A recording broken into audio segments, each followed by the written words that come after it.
So guys finally welcome back to CS concept simplified. So guys आज का ये short video रहेगा regarding physics के मोस्ट इंपॉर्टेंट इजीएस्ट चैप्टर जो last 25 days में आप कवर कर सकते हो, जिससे आपको हाई आउटपुट जनरेट हो सके। आपको मैं इस वीडियो में ये बताऊंगा फिजिक्स में 35 मार्क्स कैसे लाने हैं। आपको टारगेट करके रखना है फिजिक्स में 30 से 35 मार्क्स आराम से बनने चाहिए, जिससे इसे आपका अच्छे से स्कोर आ सकता है। इन टोटल स्कोर आपका 120 मार्क्स 100 के मार्क्स के अराउंड रहना चाहिए। तो उसके लिए फिजिक्स में आपको 35 से 30 मार्क्स तो जरूर लाने ही पड़ेंगे।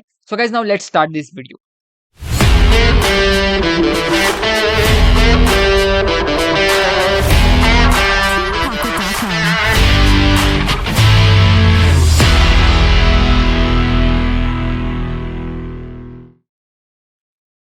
सो गाइस अभी आप स्क्रीन पे देख सकते हो फिजिक्स का syllabus and chapter wise weightage for MHT CET 2024। So physics में सबसे पहले फिजिक्स जो सब्जेक्ट है ना, उसमें हर चैप्टर का वेटेज आप मान के चलो इक्वल ही है। हर चैप्टर से आपको 2 से 3 क्वेश्चन मिलेंगे। सो आपको फिजिक्स में पहले तो याद रखो कोई भी चैप्टर छोड़ के नहीं जाना। ऐसा मैं क्यों बोल रहा हूँ? कुछ भी हो, अगर आपको चैप्टर नहीं भी आता, उस चैप्टर के फॉर्मूलाज अच्छे से रिवाइज करके जाओ। फॉर्मूला बेस्ड क्वेश्चंस आते हैं फिजिक्स में। फिजिक्स के 50 क्वेश्चन में से आपको 30 क्वेश्चंस फॉर्मूला बेस्ड मिलेंगे। बाकी के 20 क्वेश्चन ट्रिकी रहेंगे, थोड़े कंसेप्चुअल रहेंगे, बट अब 30 क्वेश्चन फॉर्मूला वाले करके आने हैं आपको। सो आज इस वीडियो में पहले हम डिस्कस करते हैं फिजिक्स का जो क्लास 12 का जो सिलेबस है वो 2 सेट्स में डिवाइड होता है। ये सेट क्या होता है ये भी आपको मैं समझाता हूँ। पहला जो सेट आता है वो है rotational dynamics, mechanical properties of fluid. उसके बाद KTG, radiation, thermodynamics, oscillation, superposition of wave and wave optics. So ये जो पहले 7 चैप्टर है, चैप्टर 1 से लेकर चैप्टर 7, ये चैप्टर आपका एक सेट बनता है। ये जो सेट है वो कहाँ से अलाइन होता है? ये मैकेनिकल एंड रोबोटिक्स इंजीनियरिंग के साथ अलाइन होता है। अगर आपका इन पहले 7 चैप्टर में इंटरेस्ट है, सो इन फ्यूचर आप मैकेनिकल इंजीनियरिंग में भी अपना करियर चूज कर सकते हो, एंड रिगार्डलेस रोबोटिक्स इंजीनियरिंग में भी चूज कर सकते हो, क्योंकि यही चीजों का एक्सपांशन आपको उन 4 साल इंजीनियरिंग में आएगा। ये हर एक चैप्टर आपके एक एक सब्जेक्ट में कन्वर्ट हो जाते हैं। सो ये पहला एक सेट है। अभी दूसरे सेट की बात करते हैं। दूसरा सेट है आपका electrostatic, current electricity, magnetic field due to electric current, magnetic material, electromagnetic induction, EMI and AC circuit. ये जो सेकंड सेट आता है, जो आपका शुरू होता है चैप्टर नंबर 8 से लेकर चैप्टर नंबर 14 तक, ये सेट अलाइन होता है आपका इलेक्ट्रॉनिक एंड इलेक्ट्रिकल इंजीनियरिंग के साथ। सो कहीं ना कहीं अगर आपका इंटरेस्ट इन चैप्टर्स में है from chapter number 8 to chapter number 14, तो आप इन फ्यूचर इलेक्ट्रॉनिक, इलेक्ट्रिकल या फिर ईएनटीसी इंजीनियरिंग में आप आगे बढ़ सकते हो, क्योंकि उस साइड पे आपको इन्हीं चैप्टर्स का एक्सपांशन मिलेगा। ब्रॉडली क्लासीफाई होंगे ये चैप्टर्स। ये हुआ। बाकी लास्ट 3 चैप्टर्स बचते हैं, जो है आपका dual nature of radiation matter, structure of atoms and nuclei and semiconductor device. So ये 3 चैप्टर हर स्टूडेंट्स को करके जाने हैं। ये 3 chapter most important easiest chapter है। यहाँ से ज्यादातर फॉर्मूला बेस्ड क्वेश्चन आते हैं। सो ये जो लास्ट 3 चैप्टर्स है, उनके आपको अच्छे से फॉर्मूला रट के जाना। ये बहुत इंपॉर्टेंट चैप्टर है। ये आपको कितने मार्क्स देके जाएगा? लास्ट 3 चैप्टर्स आपको 7 मार्क्स देके जाता है। समझे? तो आपको लास्ट 3 चैप्टर्स आपको आराम से करके जाने हैं। ये हुआ। अभी सेट 1 करे या फिर सेट 2 करे, आपको करना तो दोनों सेट है, बट चीज याद रखो, सबसे पहला सेट आप कौन सा करना है? Electrostatic, current electricity, magnetic field, magnetic material, EMI and AC circuit. ये वाला सेट सबसे पहले करना, क्योंकि ये सेट से फॉर्मूला बेस्ड क्वेश्चन ज्यादा पूछे जाते हैं। ये चीज याद रखो। यहाँ पे आपको सर्किट सॉल्विंग आनी चाहिए, कंसेप्ट आना चाहिए, फॉर्मूला आने चाहिए। आपको मालूम होना चाहिए अगर क्वेश्चन पूछा गया तो उनको किस स्टेप्स में सॉल्व करना है, क्योंकि यहाँ से क्वेश्चन बहुत स्पेसिफिक होते हैं। आपको फॉर्मूला दिया जाएगा, गिवन वैल्यूज दी जाएगी, आपको फॉर्मूला याद होना चाहिए, आपको गिवन वैल्यू पुट करनी है, जो अननोन वैल्यू होगी वही पूछी जाएगी। सो आपको इन चैप्टर के सेट पे पहला फोकस रहना चाहिए। ये चैप्टर आपका कम से कम 1 वीक लेगा। 1 वीक में पूरा सेट आप अच्छे से कर सकते हो। अच्छे से मतलब 100% आप ये चैप्टर्स को कंप्लीट कर सकते हो 1 वीक के अंदर। सो चैप्टर नंबर 8 से लेकर चैप्टर नंबर 14 तक आपको सबसे पहले कंप्लीट करने हैं with hand written formula sheets. आपकी खुद की फॉर्मूला शीट होनी चाहिए। उसके बाद आप सेट 2 शुरू करो। सेट 2 जो है वो लास्ट में शुरू करना, क्योंकि यहाँ पे विजुअलाइजेशन लगता है। यहाँ पे आपको चीजों को सोचना पड़ेगा। रोटेशनल डायनेमिक्स में सोचना पड़ेगा, भाई ये मोशन किस तरीके से हो रहा है, ये सर्कुलर मोशन है या फिर डायनेमिक मोशन है। फिर आपको थर्मोडायनेमिक्स में भी सोचना पड़ेगा। थर्मोडायनेमिक्स में भी फॉर्मूला आते हैं, बहुत सारी चीजें हैं। सो यहाँ पे ये जो चैप्टर है, इसमें बहुत सारे फॉर्मूलाज है फ्रॉम सेट 1।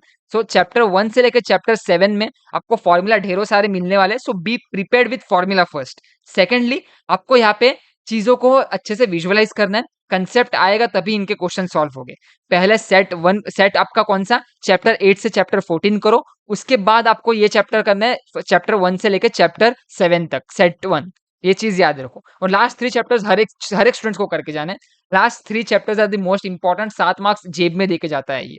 तो ये चीज़ हुआ। अगर आपने कोई भी एक सेट, 2 में से एक सेट कर लिया और लास्ट 3 चैप्टर्स कर लिए, आपके कितने मार्क्स यहाँ पे कन्फर्म होते हैं? आप आराम से 20 मार्क्स ला सकते हो। 7 marks from last 3 chapters and other 13 marks from the set chapters. So यहाँ से आप आराम से कितने 20 मार्क्स आप आराम से मान के चलो ला सकते हो।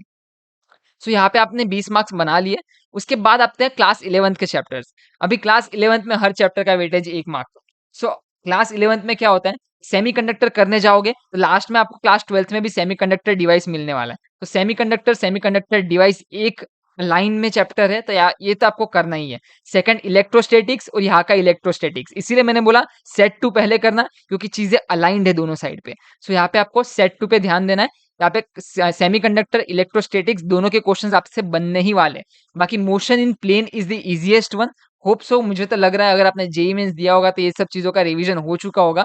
बट अगर नहीं हुआ तो पहले आप क्लास 12 के फॉर्मूलाज रिवाइज करो, फिर क्लास 11th के लास्ट मोमेंट में रिवाइज करना, क्योंकि क्लास 11th से हर चैप्टर का एक क्वेश्चन है। एक क्वेश्चन ही मान के चलो, हर चैप्टर से एक क्वेश्चन आएगा। ऐसे ही वेटेज डिवाइडेड है। तो फिजिक्स में वापस मैं इन शॉर्ट बता रहा हूँ क्या करना है। ध्यान से सुन लो ये बात। सबसे पहले 2 सेट में डिवाइड है, दोनों सेट आपको मालूम है कौन-कौन से हैं, मैं बता चुका हूँ। उसके बाद उसमें आपको सेट 2 सबसे पहले करना है, लास्ट 3 चैप्टर्स पहले करने हैं, उसके बाद सेट 1 पे जाना है। ये हुआ क्लास 12 की बात। फिर लास्ट 1 वीक बचेगा, उसमें हर दिन एक-एक चैप्टर पकड़ लो क्लास 11th के। एक-एक चैप्टर को आधा से 1 घंटा लगेगा रिवीजन करने में। आधा घंटा ही मान के चलो, आधा घंटा इनफ है क्लास 11th के चैप्टर्स को रिवाइज करने के लिए। सो आधे घंटे में आपको बस फॉर्मूलाज देख के चले जाना है। अच्छे से फॉर्मूलाज देख लो। फिजिक्स में 30 क्वेश्चन फॉर्मूला बेस्ड आने वाले हैं out of 50। Be ready, be prepared. So यहाँ से जैसे आप कोई भी एक सेट करोगे, लास्ट 3 करोगे, यहाँ पे 20 मार्क कंफर्म हुए। यहाँ पे आपने कौन से कितने क्वेश्चन अटेम्प्ट किए? 20 क्वेश्चन अटेम्प्ट किए, बाकी 30 क्वेश्चन बचे हैं। उन 30 क्वेश्चन में अगर आप ऑप्शन सी भी टिक करके आ जाओगे, तो आपका आराम से वहां पे ऑप्शन सी का प्रोबेबिलिटी ज्यादा रहता है। सब में एक ही ऑप्शन टिक करके आना। तो यहाँ से आपके आराम से 10 मार्क्स में मान के चल रहा हूँ, आने वाले 10 मार्क्स आप लेके आओगे from the set 1 and the class 11 chapters. So be prepared, इस हिसाब से आप स्ट्रेटजी लगाओ। 20 मार्क्स तो यहाँ पे आपके कितने चैप्टर से बनते हैं? यहाँ पे ये जो 7 चैप्टर्स है, लास्ट 3 चैप्टर, 10 चैप्टर आपको 20 मार्क्स देके जा रहा है। सो प्लीज ये 10 चैप्टर जो मैंने बताया, सेट 2 एंड लास्ट 3 चैप्टर, वो जरूर उसमें फोकस करना। पहला फोकस वो रहना चाहिए। Second focus set 1 of class 12 and class 11th के हर दिन एक चैप्टर। It's enough. 30 मार्क्स आ रहे, 35 मार्क्स जा रहे फिजिक्स में, इनफ है। आगे बढ़ो। आगे आपके केमिस्ट्री साइड है, केमिस्ट्री में जितना मैक्सिमम ला सकते हो, कि केमिस्ट्री इजी रहता है। केमिस्ट्री में आपको क्वेश्चन देख के मालूम पड़ जाएगा, भाई आता है तो करेक्ट आएगा, नहीं आता है तो फिर आपको तुक्का मारना है। और mathematics is lengthy, mathematics is tougher. So maths में आपको क्वेश्चन चॉइस करना है। मैथ्स के ऊपर मैं पूरी स्ट्रेटजी बताऊंगा। मैथ्स में आपको 50 क्वेश्चन अटेम्प्ट करने की जरूरत नहीं है। मैथ्स में आपको एक प्रॉपर स्ट्रेटजी के साथ काम करना है। मैथ्स में भी आप आराम से 65 मार्क्स ला सकते हो। कितने? 65 आराम से। मैं बोल रहा हूँ 25 क्वेश्चन ही अटेम्प्ट करना है आपको। 25 क्वेश्चन 50 मार्क देके जाएगा, बाकी 25 क्वेश्चन में आराम से ऑप्शन सी टिक करके आ जाओ, सब में सी टिक करके आ जाओ। आपके 65 मार्क्स आराम से कंफर्म आ सकते हैं मैथ्स में। ये चीज याद रखो। That's all from my side guys. ये था, थोड़ा फिजिक्स का आपको आइडिया लग चुका होगा, बट फिजिक्स में मैं ज्यादा कह नहीं सकता, क्योंकि हर चैप्टर का वेटेज इक्वली डिवाइडेड है। तो इसमें मोस्ट इंपॉर्टेंट चैप्टर जैसा नहीं आता, but it based upon your interest, कि आपको अगर इलेक्ट्रॉनिक साइड पे इंटरेस्ट है तो सेट 2 पकड़ो, अगर आपको मैकेनिकल साइड पे इंटरेस्ट है तो सेट 1 ऑफ चैप्टर पकड़ो। चलो गाइज, यही था एक छोटा सा वीडियो। होप सो आप सबको हेल्पफुल लगा होगा।